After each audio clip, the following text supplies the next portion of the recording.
Every year, around the end of February, me and my good friend Justin take a camping trip to the same place. We both did a lot of backpacking and camping, but there was always something different and nice about camping in a snowy forest. With the right gear, it wasn't all that unsafe either. This year, we got there and set up our tents, built up a campfire, and enjoyed a couple drinks around the flames.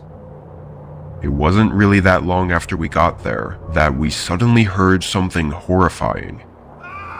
It was this dark scream in the distance, echoing across the landscape. It only lasted a few seconds, then it went quiet again. Both of us jumped up from our chairs though, startled by it. It sounded too far for us to even have a chance at seeing who it was, but we looked in that direction anyway. Justin seemed to think that it had to be an animal just making an eerily human sound, because there was no way someone else was out here. I was pretty sure it had to be a person, but either way, we didn't really know what to do about it, other than wait and see if we heard it again. A while passed, and nothing else came. The sun started to set, and the temperature started dropping. We grabbed some more wood to put into the fire, and made food. But then, again, out of nowhere, that scream sounded. It was closer, like maybe only 200 feet away from where our camp was.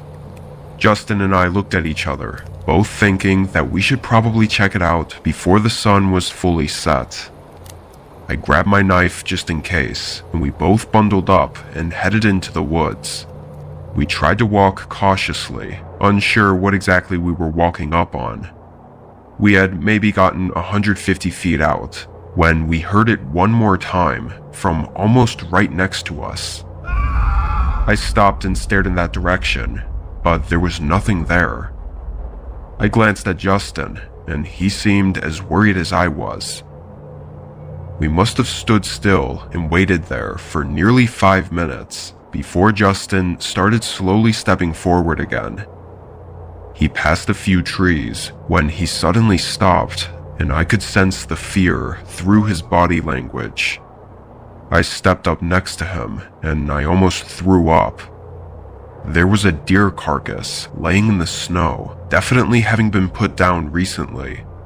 Then I felt Justin's hand tap on my shoulder. I lifted my gaze up, and standing across the forest, there was a person. He was just standing there, wearing hardly any winter clothing, and he was watching us, almost like he was observing us. Justin tapped on my shoulder harder, and I understood what he meant. Both of us left and hurried back to our camp. We didn't even speak as we packed our things in a rush and got out of the area. I don't think there's an explanation for what we saw, or who that was out there, or even if that was the person we heard screaming. After that, we stopped going to our camping spot and settled on a different area, hoping to never come across something like that again.